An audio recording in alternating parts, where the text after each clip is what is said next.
투미TV 시청자 여러분 반갑습니다. 당신의 부동산 주치 김재경 소장입니다.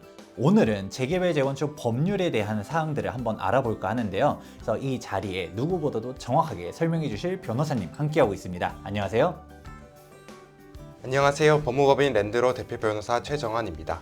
저희 법무법인 랜드로는 건설 형사 사건에 특화된 로펌으로서 전국 개발 현장의 조합원, 수분양자, 현금 청산자 및 사업 시행자들을 대리하여 소송이나 자문을 제공하고 있습니다. 네, 변호사님 반갑습니다. 건설 형사 전문이라고 말씀해 주셨는데 아무래도 투미TV 시청자분들은 가장 관심 있는 게 재개발 재건축이라고 볼 수 있거든요. 정비사업 조합 대리도 많이 하시고 그런가요? 네, 맞습니다. 저희는 서울 수도권 내에 조합을 대리하거나 조합원을 대리하여 소송 및 자문을 제공하고 있고 필요한 경우 현금 청산자들도 대리하고 있습니다. 오늘 저희가 다뤄보고 싶은 주제는 바로 상가 쪼개기입니다. 재건축 단지 내 썩상, 평당 약 4억 넘기기도라는 기사가 있어요. 썩상이란 표현이 조금 그렇긴 한데 풀어서 말하게 되면 썩은 상가다. 즉 재건축 대상일 정도로 정말 오래된 상가임에도 불구하고 평당 4억이라고 하는 거 보면 그 오래된 상가가 가치가 있을 리는 없잖아요. 근데 평당 4억씩 주는 거는 입주권 자격이 부여되기 때문에 이만큼 프리미엄이 붙어서 거래가 된다는 거거든요. 그렇다 보니까 상가 쪼개기 문제들이 심각한데 상가 쪼개기에 대한 내용을 설명해 드리기 앞서서 도대체 상가 쪼개기를 해서 입주권을 받는 기준부터 한번 정립할 필요가 있을 것 같거든요.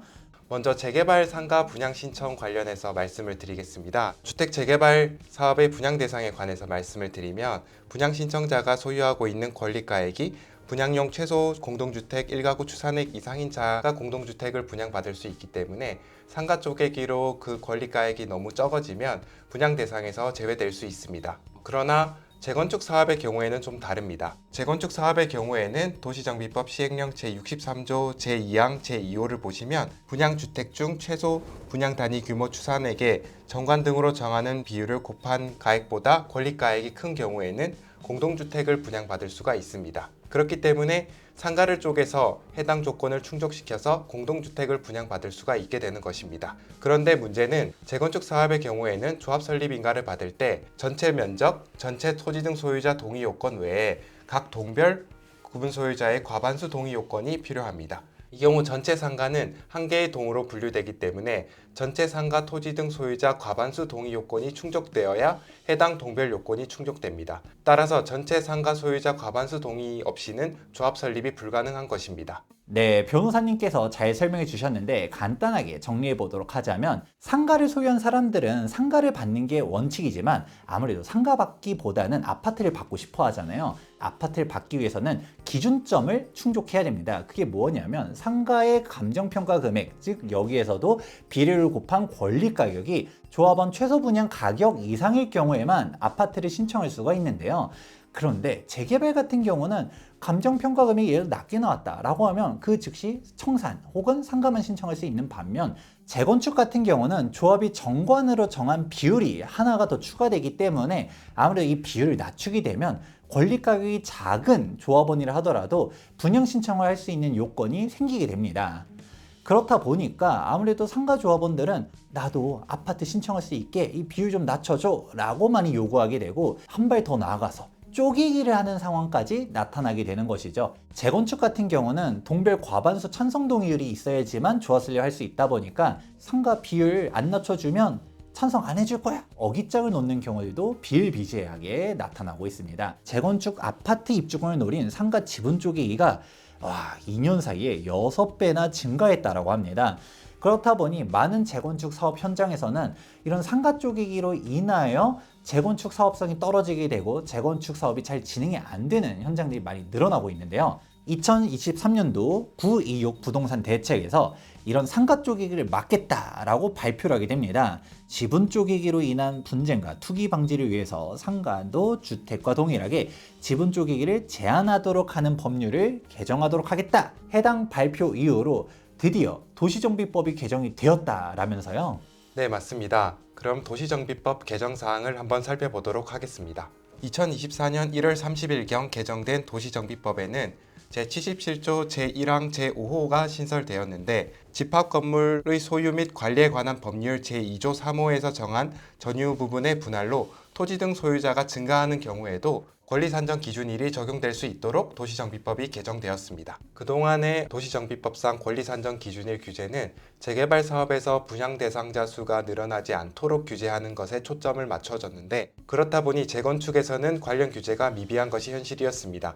그러나 이번 개정으로 재건축 사업에서도 분양 대상자가 늘어나는 것을 방지함으로써 재건축 사업의 사업성을 보존할 수 있게 된 것입니다. 네, 드디어 재건축 상가 쪼개기에도 권리산정 기준일이 도입이 되었다라는 말씀을 해주셨는데요. 그러면 정확하게 도시정비법 개정이 언제 되었고 이 법 시행은 언제부터인가요?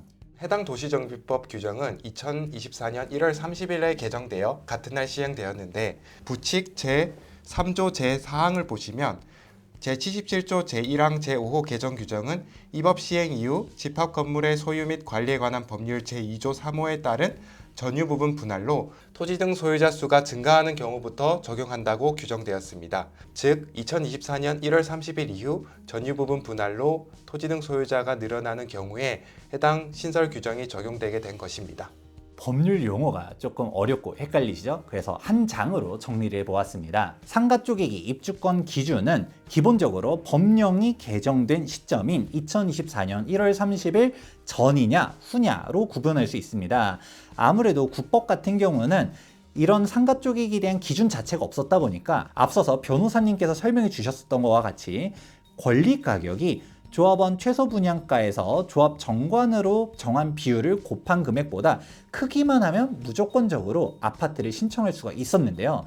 그런데 이제 신법으로 가게 되면 하나의 규정이 더 추가가 되게 됩니다. 바로 권리산정 기준이 도입이 된 것인데요. 권리산정 기준일 전에 전유 부분을 분할해야지만 분양 자격이 나오는 거지, 권리산정 기준일 이후로 쪼개기를 했다라고 하면 입주권을 받을 수가 없는 것이고, 앞서 설명했었던 기본 요건, 권리 가격이 조합원 최소 분양가에서 조합 정관에서 정한 비율을 곱한 금액보다 커야 된다라는 부분들은 동시에 충족을 해야 합니다. 지금까지 이번에 도시정비법 개정 사항을 한번 정리해 보았는데요. 지금 법령 개정일 이후에만 적용이 된다라는 말씀을 해주셨잖아요. 이미 막 현장에서는 상가 쪼개기 어마어마하게 많이 했는데 그런 종전에 쪼개던 곳들까지 소급 적용하지는 못하는 건가요?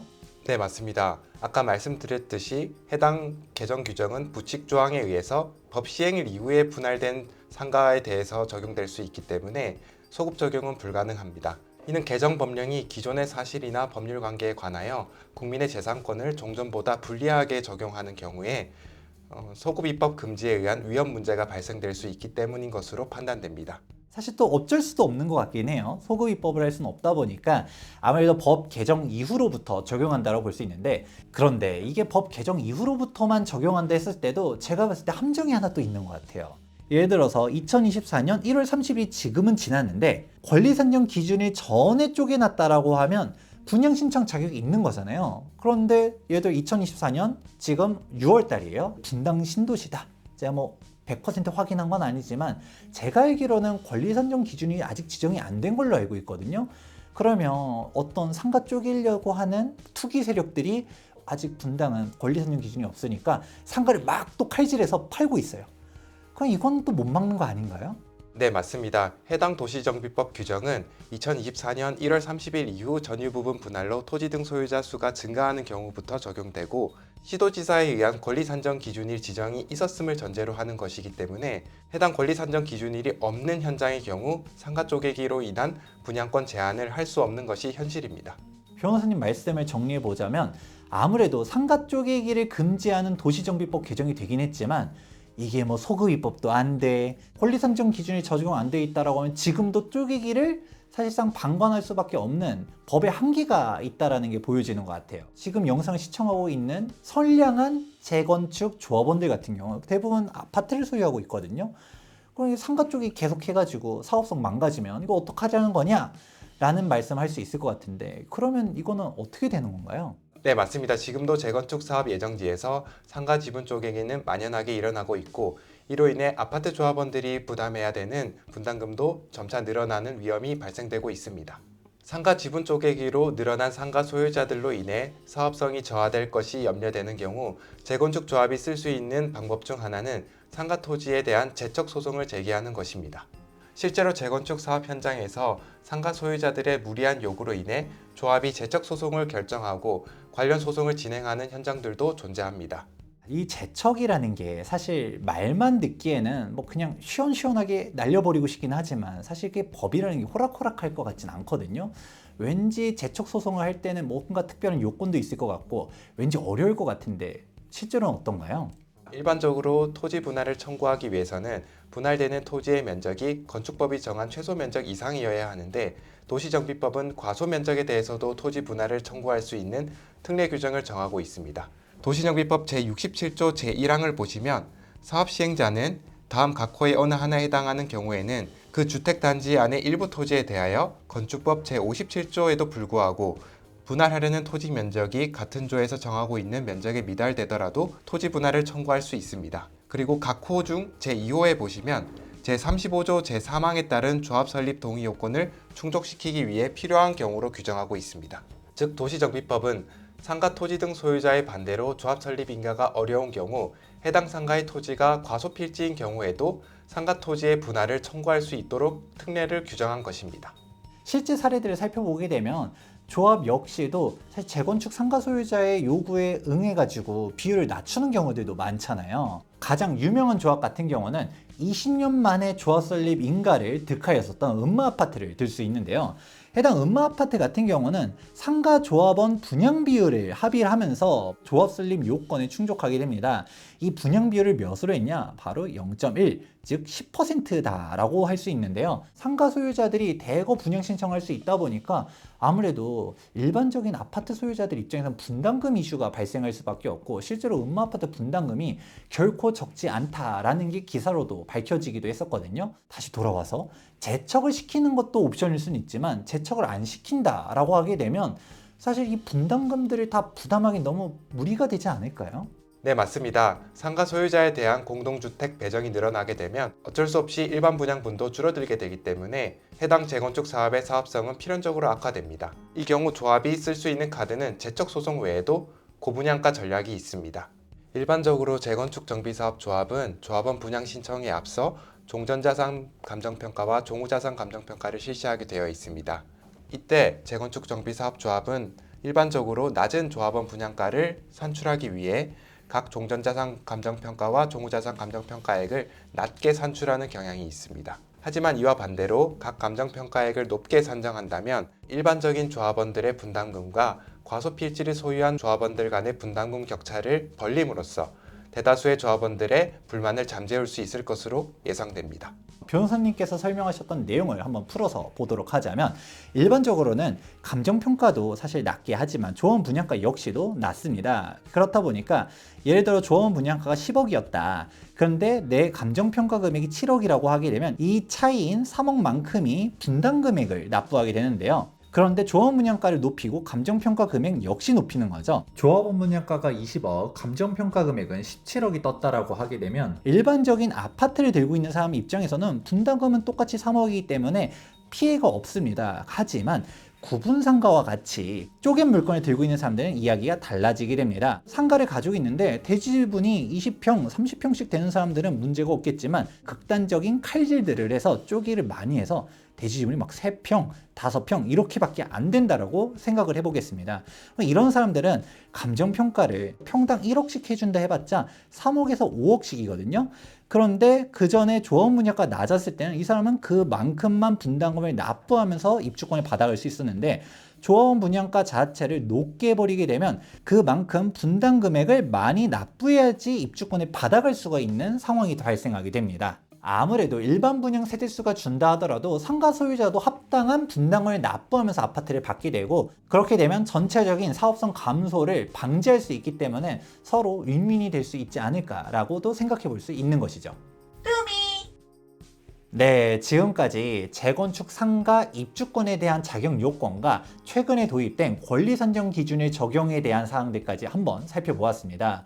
투미TV에서는 일전에도 재건축 상가 쪽의 기인은 하이리스크 하이리턴이기 때문에 주의해야 된다라는 영상들을 올려왔었는데요. 변호사님으로서도 뭔가 이런 상가 쪽의 기에 또 소액 투자로서 혹하시는 분들이 있을 수 있잖아요. 한 말씀 해주신다면 어떻게 설명해 주시겠어요?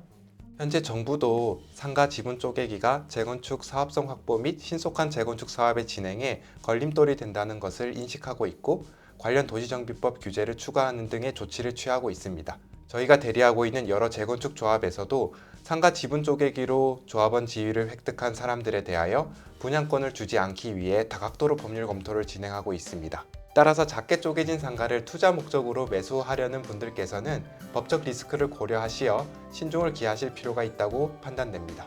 네, 상가 쪼개기 투자는 정말 리스크가 높다라는 점 다시 한번 주의하시기 바라면서 오늘 영상이 도움되셨길 바랍니다. 재건축 재개발 사업을 포함한 부동산 개발 사업에 관한 각종 법률 이슈에 대해서 추가적으로 궁금하신 사항이 있으시다면 법무법인 랜드로로 문의를 주시거나 유튜브 채널 랜드로이어로 검색하여 주시면 감사하겠습니다. 네, 오늘 영상은 여기까지입니다. 영상이 도움되신 분들은 저희 투미TV 메일 옆에 변호사님께서 운영하시고 계신 랜드로이어 유튜브 채널도 좋아요와 구독하기 눌러주시기 바라면서 지금까지 부동산 주치 김재경 소장과 법무법인 랜드로 대표 변호사 최종환이었습니다. 감사합니다.